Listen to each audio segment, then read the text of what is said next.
We're just going to. Hello, folks. It's nice to be here. I wanted to thank Michael and the Symposium for inviting me down here to do this little talk and stuff.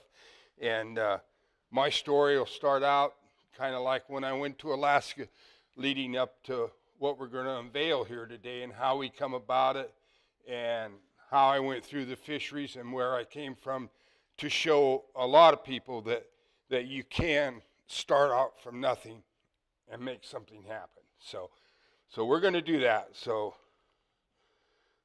this will be the early years. One more? Yeah. All right. Well, see, I was raised up in Northern California, up in a little logging town. Hayfork was the name of the town.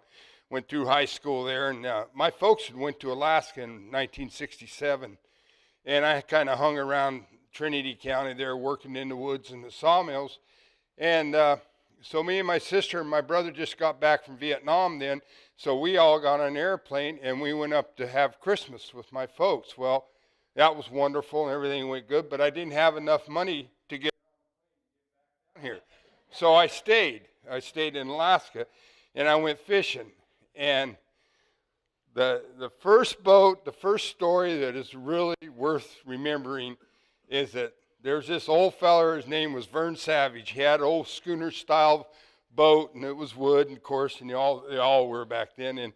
And so I go down, I get a job. Oh, I'm going to go fishing. It's just like that. The Titanic. I stood out on the bow, and out of the harbor we went out, and we pulled a few crab pots and got a crab, and we went into this little village, fishing village, and it's called Seldovia. And we went in there, and we delivered a bucket of crab or whatever we had, went around in the little harbor, tied the boat up. Well, you know what? I didn't see Vern for 3 days, and he went on a damn drunk, and I didn't see him for 3 days, and I'm stuck down there on the boat and wondering, geez, am I ever going to get out of here, get back to Homer or whatever, you know? Finally, Vern a few pots, went back to Homer. So, but that was pretty cool. Old Vern, he was a storyteller. So then I went fishing on several other boats, and this is my father, by the way, and I've skipped way ahead here. So we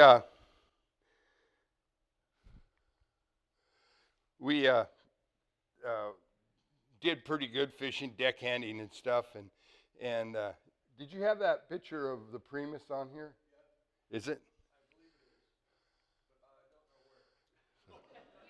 Whoops, I'm backing up, huh?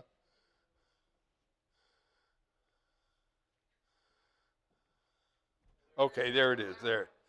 This picture here is the Primus, and this is myself, and this is my friend I went through high school with and grew up in Hayfork with, and this is the boat, the Primus. Well, a feller from Seldovia owned that boat, and he was a native feller, and that boat was absolutely a beautiful boat, and Josie Carlos was his name. And he come into the harbor there, and we were working on a boat. I was deckhanding, getting ready to go crabbing, and Josie comes in there and spins that boat around, and me and my buddy there, we go over and we help him tie it up and everything. And he jumps off the boat, and very nice guy. You just don't meet too many people like that was as successful as Josie was. He gets off the boat, shakes our hands, tells us thanks for helping him tie up and everything, and walks away, and he walks away with a swagger of a successful person. You know, you just see it and feel it. And so he walks down there, and I noticed he had this big gold watch on, just like this. I think he had a crab and stuff on it. And I looked at my buddy, and I said, if I ever make any money crabbing and get ahead in Alaska, I'm going to have me a watch. So that's the story of the watch. And I did get it. So I always liked that story. And Josie, I saw him years later. We were out at Sandpoint tendering salmon. I had a big boat out there, and we were tendering. He come in, and we tied up together, and we had coffee and a little mix in it. And he we were telling stories about, and I told him that story. That was a good one. So, that was a good story. So anyhow, we're going to back up and lead on up to this. I started shrimping in my own fishing boats in Alaska in 74, Mom? 74. I got to shacking, started fishing. My wife, Vonnie, and I went down. Old guy made me a deal on it. Nothing down, 20% of my catch, and he wanted $30,000 for the boat. So I went, yeah, man, I'll do that, boy. And I went out there, and Vonnie and I went down, and we started painting, cleaning, getting everything going, and went out there shrimping. The first year, we were getting 3 cents a pound for shrimp. And we went out there, and holy cow, I mean, the money was rolling in. We were catching 5,000 to 10,000 pounds of shrimp a day. And, you know, that's making pretty good money. And so things went pretty good, and we went to other boats, bigger boats and everything like that over the years. And we kept going. So back in the 74, 75, 70, 75, I was still shrimp fishing, and Dad and my younger brother, David, they had a little halibut boat, the Lester. Well, Dad was fishing for Whitney Fidalgo, and Whitney Fidalgo, at that time, Knutson and Whitney Fidalgo had control of the Gemini, the Western Flyer. And they were fishing, and we were down there working on the shrimp boat, and it was late fall in Homer, and one of the beautiful days you get in the fall time, and it was a change of the equinox, and we were having huge tides, big tides. We always had them that time of year. And we're down there working, and the light northeast was blowing, and a little glitter on the water, and a little shiny, and the sun's out, and we're working there. Somebody said, "Look at that, Dennis." And I turned around and looked, and here come the Gemini in the harbor. Beautiful. Just, you got to picture this, because it was a once-in-a-lifetime thing to see. Comes around the harbor, comes in there, and I go, wow, what a beautiful boat. They'd been painting on it, fixing it all summer. And it swung around and backed down and shut down there at Whitney Fidalgo's dock and unloaded some salmon and stuff. And, oh, I dreamed about a boat like that. Just beautiful. So time went on there through the winter, through the fall and everything. We're shrimp fishing and everything. And Dad fished for Whitney Fidalgo. So Dad was a good entrepreneur, I should say, or bullshitter, whichever way you want to go about it. But he was that, and by the way, my wife says I embellish stories, but believe me, I don't. And so Dad got to talking to John Knutson and Whitney Fidalgo, made a deal on the Gemini Western Flyer. And so I remember we all went down there, and Dad, my brother David, my brother Larry, and myself went down there and got her all fired up. Well, that thing had an air start on it that would blow you out of the harbor almost when that thing went off, when you started the engine. Wow! Dude, my poor brother David, he just about took off running off the boat. So we got her going, and Dad and Dave, they went over to Prince William Sound and went tender and herring, and I stayed home there and shrimp fished. And when they come back, it was getting king crab time in Cook Inlet. The season started the 1st of August. So that's my brother David and myself, and I had hired a friend by the name of Jim Herbert to start running my shrimp boat, and we were getting ready, and I was going to go crabbing on the Gemini with Dad and David and my other brother Larry. Well, David got sick. Something happened there, and so we had another guy. But anyhow, that's the Gemini in the Homer Harbor with a load of gear on it and getting ready to go king crab fishing in 1976. And I don't know, there's probably 35 or 40 pots on there. I think we had maybe maybe 2 loads. We might have had 70 pots that season, 70 crab pots. Now all your crabbers out there have got what, 150, 200 pots? We had 70 pots. So Dad's running it, I'm deckhanding. Things are great, weather's nice, we take off, we go out there and there's a picture of the boat running through the water. So I'm sure there's some fishermen here that are looking at that boat, and you see how low it sits in the water? That boat drug its ass its whole life because they overtanked it. And when you worked on deck, you better have your boots on and you better have your rubber strapped on your pants because there's water coming on that deck the whole time. So we went out there and we got on the crabfish. And that's what we did our very first trip out there with the king crab. We deck loaded that boat. The fish hole is completely full, and we deck loaded that crab on the deck and went it back to town and delivered those crab to Whitney Fidalgo. And Dad's going, gosh, I don't want to tell everybody on the radio what we got, because we were over in a spot by ourselves. There's no other boats around us. So I said, Dad, call the cannery. Tell them your circulating pump's out. You're keeping the crab going with your washdown pump, and tell them to have a crew ready. I said, this hose here, we'd stay out on deck, and we'd just hose them crab down all the way back 7 hours to town. And we'd be hosing them down, and they were good shape. We got in the harbor, and we told Mom. Dad called Mom and stuff and told her to come down and bring some coffee or something. A big stir about, oh, God, they're broke down and everything. Pulled in the harbor with a deck load of crab. It just blew everybody away. Well, that's pretty exciting. So, and that's the beginning of why we have this stuff here today.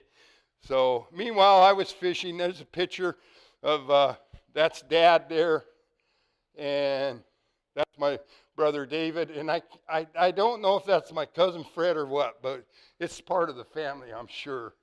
And that's out there crab fishing, and you can see it wallering again in the water there. And that's the Gemini on the grid, and that's how we took care of the boats every year, to take care of the bottom problems and to put them on there, scrape them down, wash them down, repaint them, put copper paint on them, keep the bugs off and stuff. And that's how we did that. And again, another picture of a beautiful boat. Absolutely.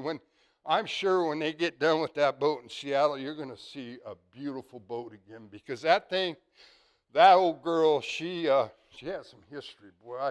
I know. I got a call yesterday from a friend in King Cove, Alaska, and he says, Dennis, we've heard about this thing you're going to go talk about.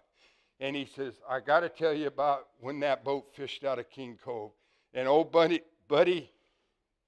Menderson, he's probably in his 90s now. He skippered that boat back in the 40s and stuff, or probably the 50s, and fished out of King Cove, fishing crab and stuff. So it was out there in Dutch Harbor and stuff, and later on it come back to Homer. Well, we had that boat, and I had got another boat, the Invader. It was another sardine seiner, and I fixed it all up and was shrimp fishing and crab fishing it. Dad and brother Dave was on there, and my other brother Larry.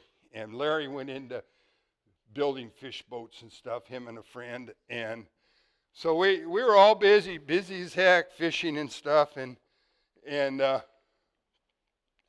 that's me later on out in Sandpoint. I was tendering salmon. I put on a couple pounds there too. But things were good. We were working, fishing, away from home a lot. Bonnie and I had three kids by then, and things were going good and everything. But before the Western Star, I had a little story here about a friend that he told me about a story about. We're going up in the world. You're going up, things are good, you're making money, life is pretty good. And he said, Dennis, he says, you be careful who you shit on going up that stick, because you're going to meet him coming back down. How true a story that is, because that stick ran out. I sunk a boat, financially went just about the end, and I had to borrow the money for airplane tickets, borrowed $10,000 from a friend that had some money, and the cannery that I fished for said they were going to spot me $10,000, and there was this boat in Seattle, another sardine seiner, beautiful boat, the Storm, just beautiful boat. God, I just lost sleep at night thinking about having that. So it went through. So I got to Seattle, got the guy that owned it, wanted $110,000 for that boat. I said, well, I can give you $20,000 down. Okay, well, maybe we can work a deal. And so I went over to Icicle. They were going to sponsor me the $10,000. And they said, well, Dennis, we'll help you out going. He said, but we can't just put the money in a boat. So that means $10,000. So, plus I still owe for the airplane tickets. So, I got this guy comes down. Old Gary Wiggins, a really good guy. I liked him a lot. He's a good friend, and quite an boat dealing guy in Seattle there. Well, he come by in his Cadillac. He says, "Jump in, you guys." He says, so we're going down. And he says, "Look." He says, "You give me that $10,000, you get that boat fixed up and get up to Alaska and go fishing." Oh, geez, that was exciting. So called Vaughn, he told her we were going to do that and everything. We're on our way and spent about 2 weeks working on the boat, getting ready to go. Went to Alaska, went into Homer. The local gear shed was good friends of mine, guy, sponsored me $15,000, $20,000 worth of halibut gear. We rigged it all up, halibut gear. I think we put like 12,000 hooks, snap-on gear. Went out there and caught 75,000 pounds of halibut at $1.25 a pound. Come back and sold it. Life is good. Yeah, went out there, come back, paid back guys and everything I owed money to, and put a little money in the boat, and went up and had a couple cocktails at the bars, and then we got all ready to go back out fishing again. Went right back out, same curve and everything that I was fishing before, out there, way offshore, and 70,000 pounds. 70 delivered. That's head gutted and everything. Heads chopped. We got paid for 70,000. Oh, Jesus, money in the bank now, So we head out to Dutch Harbor on another big halibut venture. And we're heading out there, and we go out there, and we catch another 20, 25,000. We stop off in Dutch Harbor, and we deliver that, and we're heading back to Homer. Got cash money in my pocket. We're going back to Homer, and stop in King Cove, and we're loading some crab pots for a friend that I'm going to bring back up to him. Well, just about got them all loaded, getting ready to leave, and here comes the superintendents from Peter Pan Seafoods. And they go, "Dennis, Mr. Fry," they said. They called me by Mr. They said, "We're looking for a tender. Would you have RSW on this boat?" And I said, "Yeah, I got a pretty good RSW system." And they said, "Well, would you like to go to work?" And all through my fishing career, from fishing out of Homer and around Kodiak and all over, I'd always knew that to get a tender contract fishing down on the islands, down on the Samiti Islands and stuff down there, that it was a pretty good deal. So I went ahead and said, "Yeah, I'd love to go to work." So we unloaded all the crab gear, the halibut gear and everything. We shot up to Sand Point, and we went to work tendering salmon, which was a good job. And things were going good. We were hauling a lot of fish, deck-loaded salmon. Fishing was good for the fishermen and everything. And disaster. We're going around the bay. We come from quite a ways. Come around the bay, and there's a light there. And I told the guy on watch, I said, "I got to lay down here." We're coming around. I said, "When you see that light there, you give me a holler, and I'll get up and bring it into the processing ship." Well, he saw the light, but then he saw no lights. He fell asleep, and we slammed right into a mountainside, rocks and shit. It throwed me out of my bunk. I went running up there. He's climbing up, trying to get out of the radar and stuff. And I ran down the engine room, and it was like the whole ocean. was just coming in that boat. Split the whole bottom out of that boat. So we worked at trying to salvage some stuff and everything, and got done with that. And there's our boat. And then we got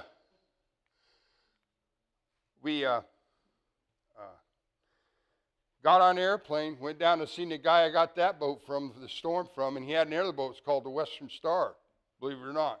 Had her sitting right there. By the way, I did not have a lick of insurance on that boat. I lost it. Not a drop of insurance, because right during those times, all the insurance companies were not wanting to insure wooden boats. There was a big hoorah about it.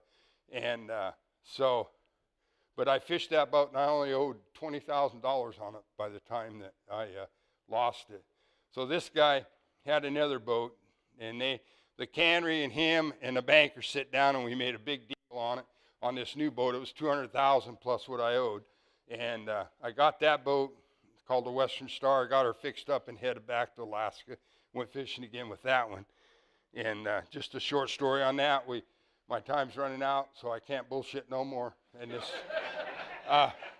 so. One question: why did you decide to keep the parts of the Western Star? Oh, the parts, the unveiling of what we're going to give here, I honestly have no idea.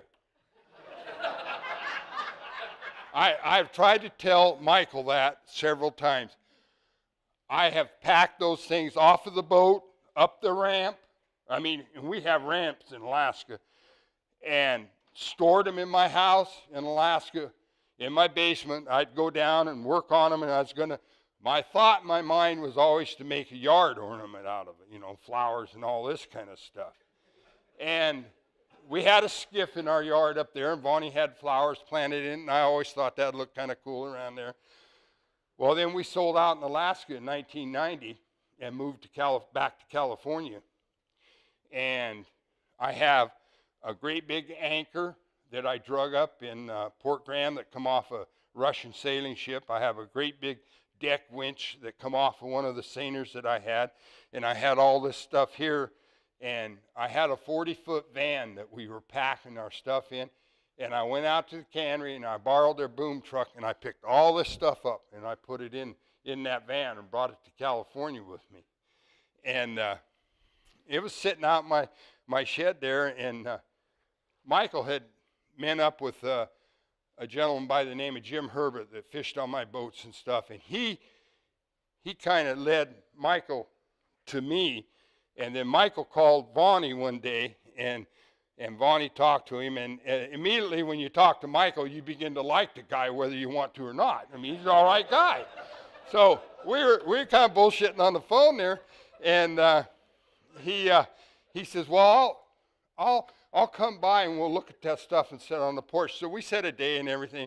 Well, I was real excited, man. I got this author coming, this historian coming, this big guy, this is exciting, So we're watching for him. Here comes this little old Honda car with kind of faded out top on it and stuff. And I'm going, what the hell? That's not my author, is it? That's not my guy. And so I come out, meet him. He gets out, and he's got old shoes on, a pair of shorts, and hi, I'm Michael Mann, I mean, Michael. And so we go in, we sat down on the porch there, and we're talking and stuff, and really had a nice visit and a nice talk and a nice acquaintance thing, and I understood a lot of things, but that was my first meeting with Michael there. And then we got into this, and I showed him the stuff that we had, and then he's as a historian, he wanted to have it come down here and for you folks to see and stuff. So I think that's about it. I get to sign for no more BS, but I got lots of fish stories if anybody wants to know. And I want one other little thing to add, and that's when a fisherman tells a story. When a fisherman tells a story, most stories just always started once upon a time. A true fisherman's story, if you're ever talking to a fisherman, this is no shit. This really happened. And that's how the stories begin. So thanks, guys. So, huh? I'm sorry, Michael. Oh, I got to do the sign-off. This is the call letters of the Western Flyer, the Gemini, WB 4404, clear. That's the radio. And that was put on that boat in 1937, and it still goes with the boat for the people that own it now. That's the way the radios work. So WB 4404. Thank you. Stay right up here. Stay right up here. Vonnie, Heidi, and Brian, and The whole family. We want Debbie. the whole. Devin, this is my wife, my daughter, my son-in-law, and two of the greatest grandkids you'll ever have. So they're gonna. Brian, would you go down there and unveil? And Okay. this is Bonnie. This is my daughter Heidi Ann. So you want to go over there and help unveil that? Go ahead. And Devin here had to hold up the family showing up until Friday because he's a home run hitter in his league up in Anderson. So. So there we have it. Okay, here we go, folks. I want to take that off very gently. That's the original flying bridge steering. And the compass that was on the flying bridge. And I don't know if that's original compass, but looking at that picture here with Riggets, I can see that there's not a compass there. So I presume that was put on the boat. So, maybe when we talk with the grandson, the owner, he might know. This is history in progress. I mean, I spoke earlier about Don Kors, who you're going to hear from a little later. He's rewriting what we thought we knew about Ed Ricketts, all of us. And this is really primary research. You're picking up a phone or talking to somebody for the very first time that gives you some information. It's another little piece of that puzzle. It's another part of the mosaic. Well, this family has just contributed a huge chunk of this mosaic. The thing I want to do right now, however, I'm going to step back in time for all of us. 1983, I started the Cannery Row Foundation here on Cannery Row. We threw a street fair and a number of other events. And out of the crowd comes a young guy who says, "How'd you like to get your hands on the Western Flyer?" And that guy was Bob Nia. Bob, come on up. You're going to be the first one to put your hands on this wheel.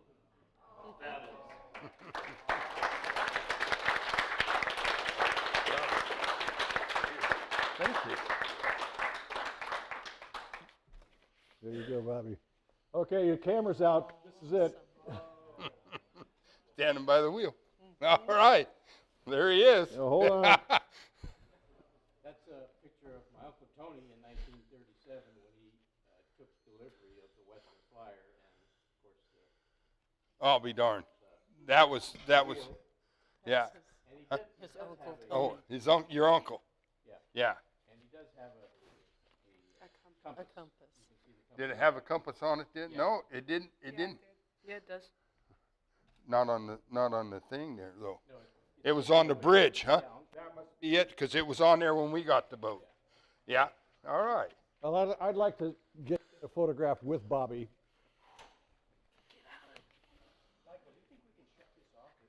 Okay. Let's see. Okay. Pardon me, just a second. Let me shut this off. Okay.